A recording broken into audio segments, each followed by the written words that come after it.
The air was thick with the scent of rain-soaked pavement, mingling with the faint tang of exhaust fumes and the ever-present aroma of freshly brewed coffee drifting from a late-night diner across the street. The city, though cloaked in darkness, pulsed with life, neon lights flickering against the damp sidewalks, casting long shadows that stretched like ghosts of the past. In the distance, sirens wailed, a constant reminder that danger was never too far away.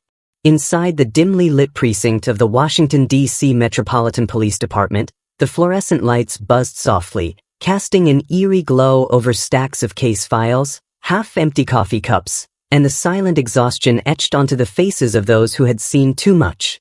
At the center of it all stood Detective James Carter, a man whose reputation preceded him.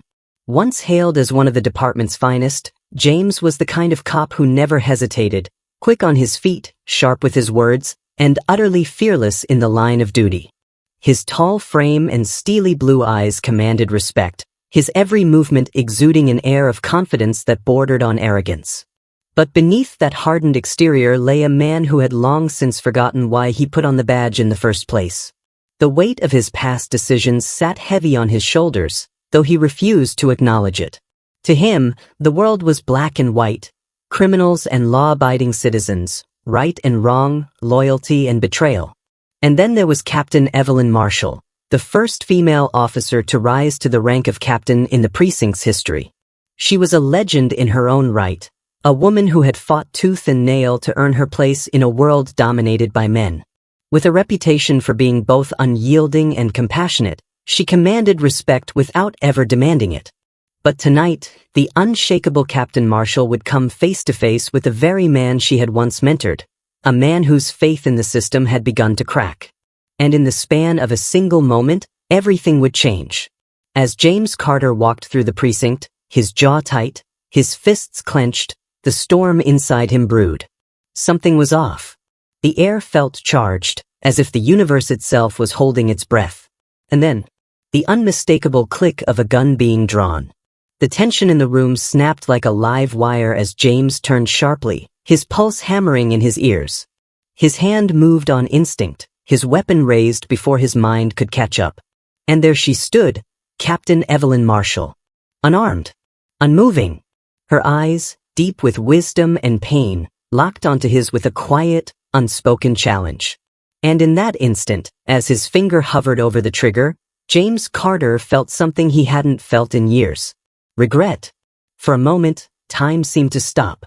Detective James Carter stood frozen, his gun aimed at Captain Evelyn Marshall, his mentor, his superior, the woman who had once believed in him when no one else did.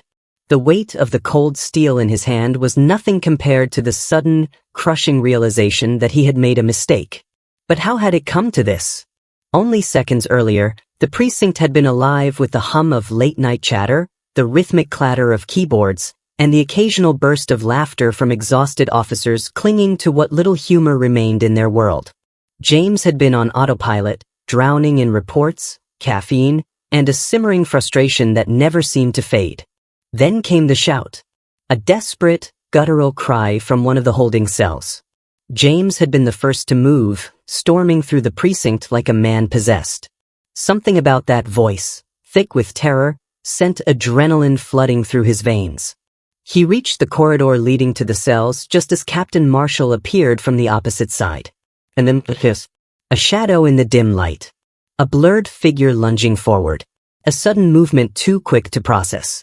James' instincts took over. Gun drawn. Finger on the trigger. But it wasn't an attacker. It wasn't a threat. It was her.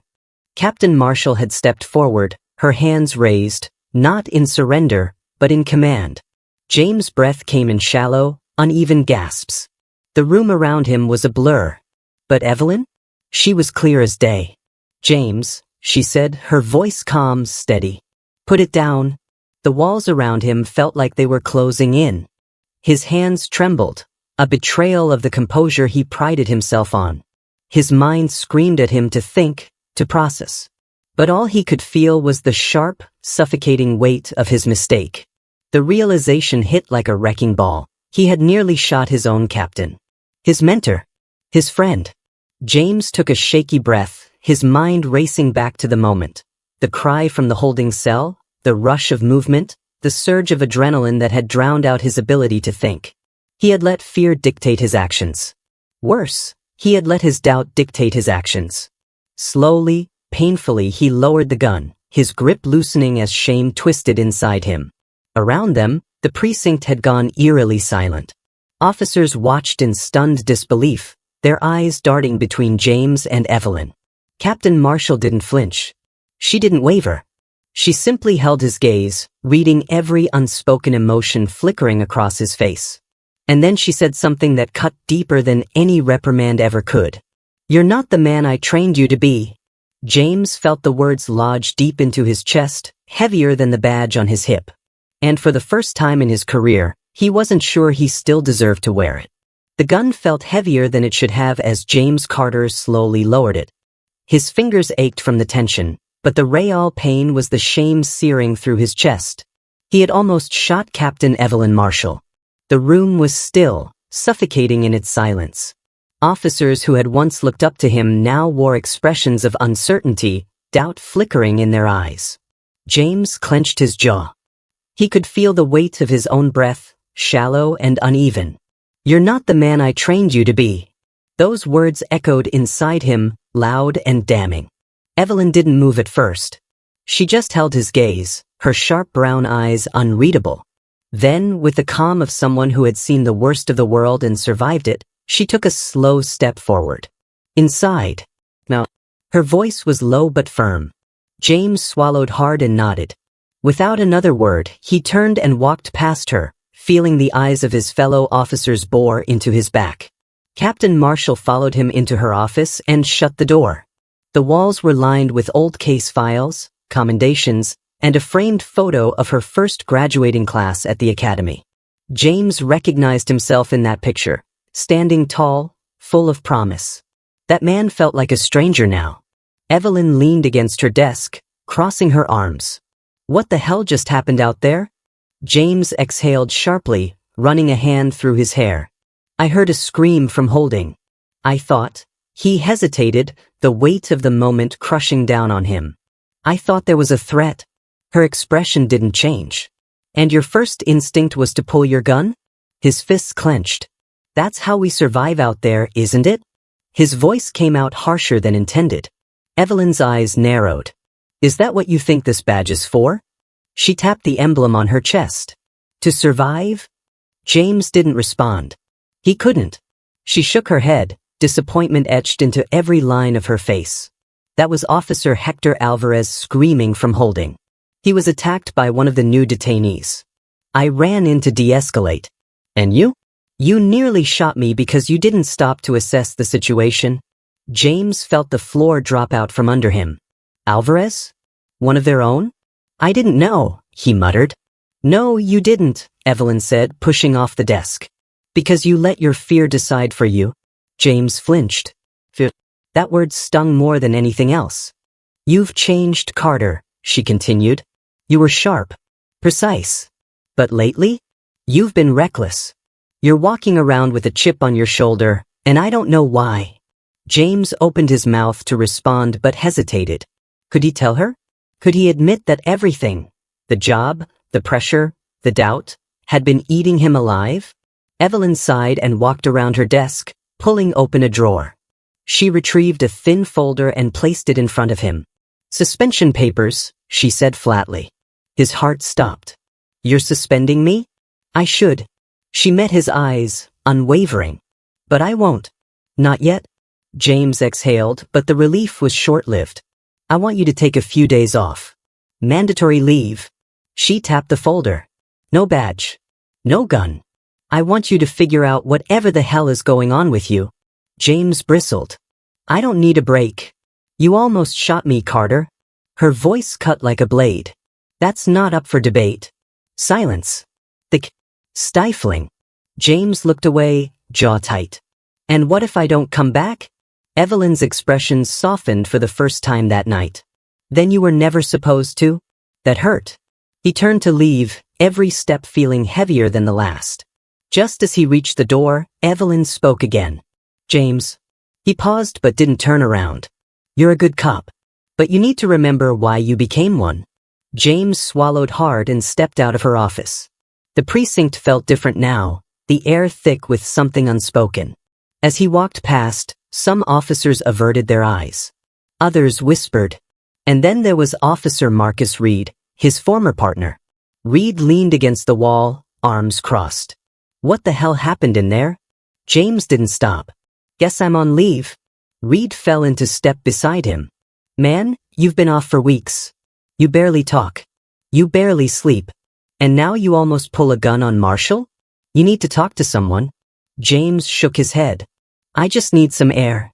He pushed through the doors and stepped into the cold night. The city stretched out before him, dark, endless. He had no idea where he was going. But one thing was clear. He couldn't keep running from himself. The city streets stretched before him, cold and indifferent.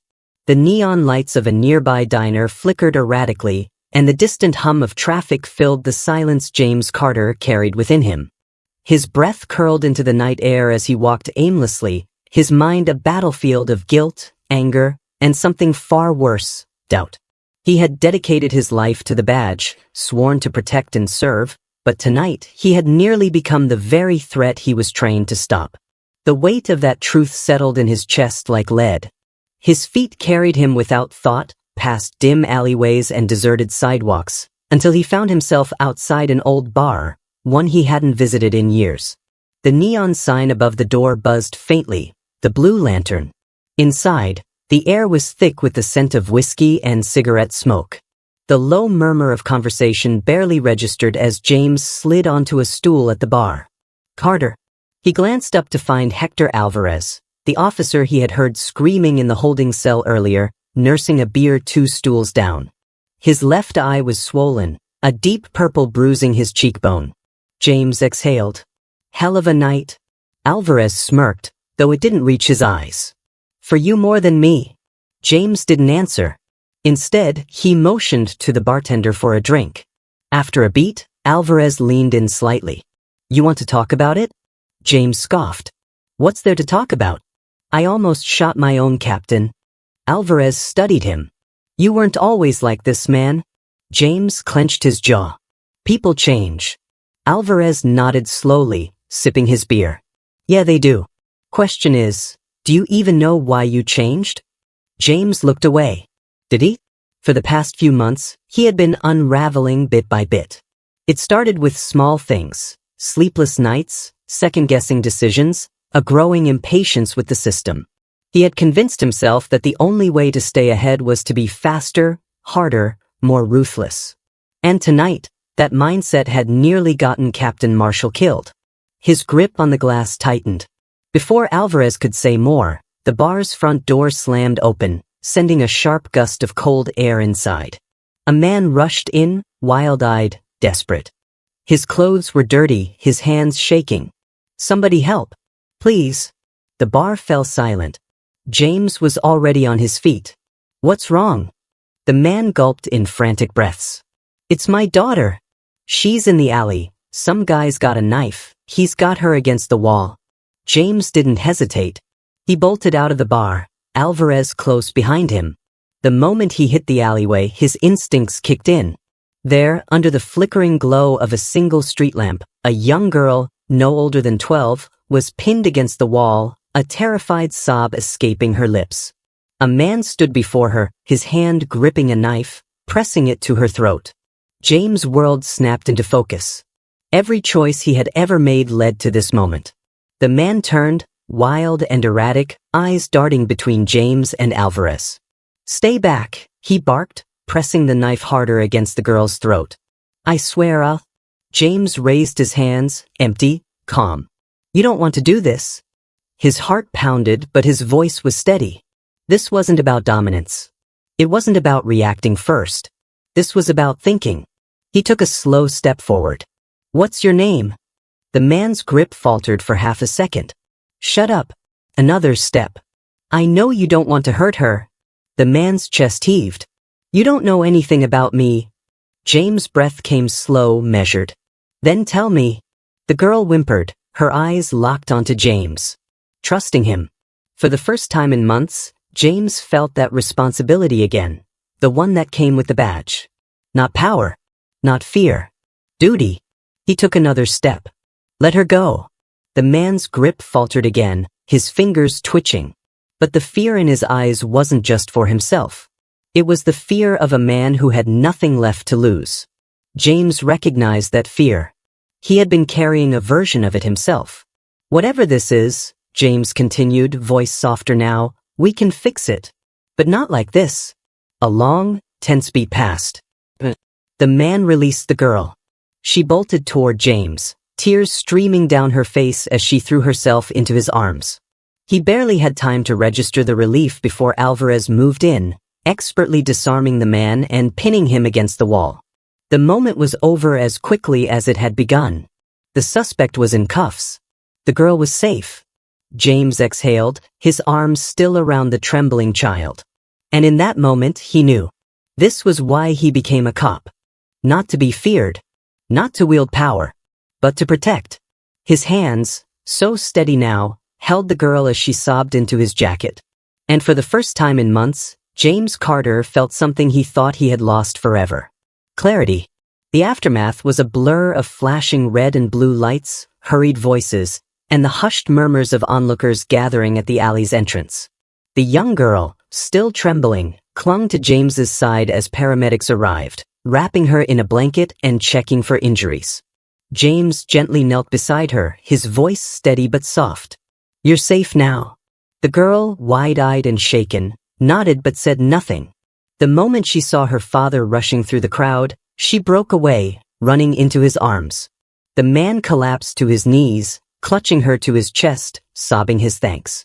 James exhaled, watching them, and something inside him shifted. This was the reason he put on the badge every morning. Not the authority, not the power, but the responsibility to make sure people went home safe. Alvarez approached, clapping a hand on James's shoulder. That was good work, Carter. James let out a short, tired laugh. For once, Alvarez smirked but didn't press further. He didn't have to. They both knew tonight had been different. The suspect, now subdued and cuffed, was led toward a squad car by 2 officers. As he passed James, the man met his eyes. A flicker of something, regret, maybe, flashed across his face. James didn't look away. He had been on the other side of that same feeling earlier tonight. The realization of almost making an irreversible mistake. Maybe there was hope for this man yet. As the patrol cars pulled away, James turned to Alvarez. Thanks for having my back. Always, Alvarez said, then glanced at him sideways. But I meant what I said at the bar. You gotta figure out what's going on with you, man. James nodded. He knew what he had to do. The walk back into the precinct felt different. The weight on his shoulders had lessened, but his path was still uncertain. Every officer in the room had heard what happened earlier. Some glanced at him, some avoided eye contact, but one pair of eyes held him steady, Captain Evelyn Marshall's. She was waiting for him outside her office. James took a breath and approached. No hesitation. Evelyn didn't say anything at first. She just studied him with the same sharp, assessing gaze she always had. Then, with a slight nod, she pushed her office door open. James stepped inside. For a long moment, silence stretched between them. Finally he spoke. I messed up. Evelyn arched a brow. Which part? James let out a dry chuckle, rubbing his face. All of it. She leaned back against her desk, arms crossed. Go on. He swallowed.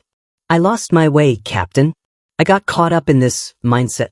Like if I wasn't tough enough, fast enough, I'd fall behind. I stopped thinking, I just reacted. And tonight, that almost cost you your life. Evelyn nodded slowly, but there was no judgment in her eyes. And? James met her gaze. And I need to be better. Not just for the badge. For myself. Silence. Sit. James obeyed. Evelyn studied him for a long moment. Do you know why I didn't suspend you? He shook his head. Because I knew you weren't beyond saving. She leaned forward. But I need you to prove it. Tonight, you made the right call out there. But this isn't about one good night, Carter. It's about who you choose to be moving forward. James nodded. I get that. Evelyn considered him before sliding a document toward him. The suspension papers. James tensed. So, what happens now? Evelyn smirked slightly. That depends on you. James took a breath. Then, without hesitation, he grabbed a pen. He crossed out the word suspension and wrote something else. Leave of absence. Evelyn said nothing, but the approval in her eyes was unmistakable. James stood. I'll be back. Evelyn nodded. I know. As he turned to leave, she added one last thing. And Carter? He glanced back. I meant what I said earlier. You're a good cop. Just don't forget why. James gave a small, grateful nod and stepped out of the office. For the first time in a long time, he felt like he was walking towards something, not away from it. And that was enough. The crisp morning air bit at James Carter's skin as he stood outside the precinct, hands in his pockets, watching the city stir to life. The streets, once symbols of his growing frustration, now carried a different weight. They weren't just battle zones where he had to be the fastest, the toughest, the most ruthless. They were places worth protecting. He had made the call the night before, official leave of absence. Not an escape, not a resignation. The pause. A chance to step back before he became someone he couldn't live with. He thought about the girl in the alleyway. The way she had clung to him, trusting him with her life. That was the kind of cop he wanted to be. The kind people could trust. A familiar voice broke his thoughts. Didn't think I'd find you here. James turned to see Captain Evelyn Marshall standing at the top of the precinct steps, a coffee in hand. She was watching him the way she always did, assessing, calculating, but there was something softer in her gaze now. Didn't think I'd be here, James admitted. She took a sip of her coffee. You could have just taken off. Nobody would have blamed you. James exhaled. Yeah. But I would have blamed me. A slow nod. So what's next? James looked out over the city again. I don't know. But I know I need to figure it out before I come back. Evelyn studied him for a moment before stepping closer. You did good out there, Carter. That girl, she's alive because of you. James shook his head. She's alive because I stopped trying to be someone I'm not. Evelyn smirked. Took you long enough to figure that out? James chuckled, the sound lighter than it had been in months. Yeah, it did. He turned back toward the street, taking in the noise, the movement, the life pulsing through the city. This wasn't the end. It was the start of something better. As James walked away from the precinct, he thought about the man in the alley. The fear in his eyes. The desperation. He had been inches away from making a choice he could never take back. And in that moment, James had understood him, not because he agreed with his actions, but because he knew what it felt like to be lost. They weren't so different. Maybe the man still had a chance to turn things around. Just like James did. And maybe, just maybe, that was the real lesson. Everyone has a moment where they stand on the edge. Where one choice can define who they become. James had faced his own edge. He had almost fallen. But instead of letting the darkness take him, he had chosen to step back. And that choice? It had saved more than just his job. It had saved him. Standing at the crosswalk, waiting for the light to change, James glanced at the people around him. Strangers, rushing to jobs, to meetings, to lives filled with their own unseen battles. How many of them were standing on their own edge? How many were one choice away from a mistake they couldn't undo? He thought about his fellow officers. How many of them felt the way he had? How many were drowning under the weight of the job, too proud or too scared to admit it? Maybe it was time to change that. Maybe it was time for officers to stop seeing strength as power and start seeing it as control, as compassion, as knowing when to step back instead of pushing forward blindly. The light turned green. James stepped into the street, moving forward, not just physically but mentally, emotionally. Tonight hadn't just been about stopping a crime. It had been about learning that saving someone sometimes starts with saving yourself. And maybe, just maybe, that was a lesson the world needed to hear. Because in the end, the choices we make define us. And the ones that matter most are the ones that change us for the better.